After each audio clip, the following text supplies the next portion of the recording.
యేసుక్రీస్తు బోధనలో ప్రతి ఒక్కరూ విని ఆచరించాలి. పెదకూరపాడు నియోజకవర్గ శాసనసభ్యులు భాష్యం ప్రవీణ్ గారు. టుడే టీవీ ప్రతినిధి దుగ్గి నాగేశ్వరరావు. ప్రభువైన యేసుక్రీస్తు బోధనలు ప్రతి ఒక్కరూ విని వాటిని ఆచరించాలని పెదకూరపాడు నియోజకవర్గ శాసనసభ్యులు శ్రీ భాష్యం ప్రవీణ్ అన్నారు. అమరావతి మండలం లింగాపురంలో గ్రామంలో శనివారం సెయింట్ పాల్ లూథరన్ చర్చి ప్రారంభోత్సవ కార్యక్రమంలో పెదకూరపాడు నియోజకవర్గ ఎమ్మెల్యే భాష్యం ప్రవీణ్ ముఖ్య అతిథులుగా విచ్చేశారు. ఈ సందర్భంగా పాస్టర్లతో కలిసి నూతనంగా నిర్మించిన చర్చిని ఎమ్మెల్యే ప్రారంభించారు. గ్రామస్తుల సమిష్టి కృషితో అత్యంత సుందరంగా చర్చిని నిర్మించుకోవడం అభినందనీయమని ఎమ్మెల్యే పేర్కొన్నారు. ప్రశాంత వాతావరణంలో యేసుక్రీస్తు బోధనలను విని వాటిని ఆచరించే విధంగా ప్రతి ఒక్కరూ ముందుకు సాగాలన్న ఎమ్మెల్యే తెలిపారు.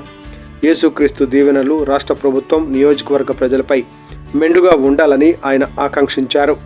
ఈ సందర్భంగా చర్చి పాస్టర్లు, పెద్దలు, సంఘ పెద్దలు, ప్రజలు, తెలుగుదేశం పార్టీ నాయకులు, కార్యకర్తలు, అభిమానులు ఎమ్మెల్యే భాష్యం ప్రవీణ్కు ఘన స్వాగతం పలికారు. ఈ కార్యక్రమంలో పలువురు నాయకులు, కార్యకర్తలు, అభిమానులు పాల్గొన్నారు.